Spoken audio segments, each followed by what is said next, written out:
Uttarakhand BJP ने नए प्रदेश अध्यक्ष के तौर पर महेंद्र भट्ट को रिपीट किया है, जिसके बाद अब महेंद्र भट्ट अपनी नई कार्यकारिणी के गठन की तैयारियों में जुटे हैं। माना जा रहा है कि नए युवा चेहरों को मौका मिल सकता है। हालांकि कांग्रेस कार्यकारिणी बनाने में देरी का आरोप लगा रही है। देखिए रिपोर्ट। उत्तराखंड बीजेपी ने प्रदेश अध्यक्ष के पद पर फिर से महेंद्र भट्ट को तो रिपीट किया, लेकिन अभी तक कार्यकारिणी को लेकर कोई कदम नहीं उठाया गया। हालांकि बीजेपी लगातार अपने संगठन को विस्तार और मजबूत करती नजर आ रही है। ऐसे में बीजेपी के कार्यकारिणी के गठन के अंतर्गत जो भी पदाधिकारी आते हैं, वो समस्त लोग चुनाव के साथ अन्य चीजों में अपनी भागीदारी निभाते हैं।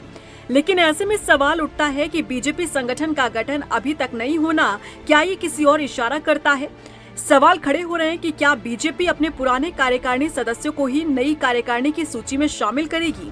इस विषय पर बीजेपी प्रदेश अध्यक्ष महेंद्र भट्ट ने पंचायत चुनाव का हवाला देते हुए कहा कि प्रदेश में पंचायत चुनाव की प्रक्रिया चल रही है। 31 जुलाई को परिणाम घोषित होने के बाद पार्टी कार्यकारिणी के गठन पर विचार करेगी। पंचायत चुनाव की दिशा में विषय अनुमति ली है। पंचायत चुनाव के बाद जहाँ 31 तारीख को मतगणना संपन्न होगी, उसके तुरंत बाद हमारे जिले की पूरी कार्यकारिणी और प्रदेश की कार्यकारिणी का विधिवत गठन करेगी। वहीं बीजेपी के नए प्रदेश अध्यक्ष के कार्यकारिणी के गठन नहीं होने पर विपक्ष सवाल उठा रहा है। कांग्रेस प्रदेश अध्यक्ष करण माहरा का कहना है कि कार्यकारिणी का गठन अभी तक नहीं किया जाना ये बताता है कि भारतीय जनता पार्टी कहीं न कहीं दुविधा में है। कि उनका अपना अंदरूनी मामला है और जिस तरीके से जेपी नड्डा का कार्यकाल खत्म होने के बाद भी आज 7-8 महीने से ज़्यादा हो गए, नई निर्णय ले पा रहे हैं, उस तरीके से प्रदेश में नहीं हो पाया।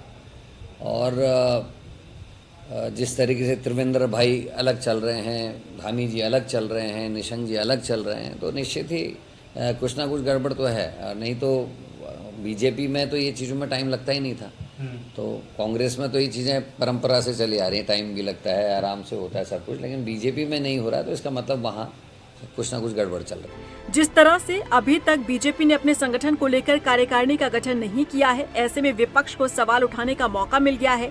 हालांकि सवाल उठना भी लाजमी है, क्योंकि देश की सबसे बड़ी पार्टी जो अनुशासन में रहकर काम करने का दावा करती है, आखिर अभी तक कार्यकारिणी का गठन न होना संदेह पैदा करता है। रफ्तार मीडिया के लिए देहरादून से अशोक कुमार के साथ ब्यूरो रिपोर्ट।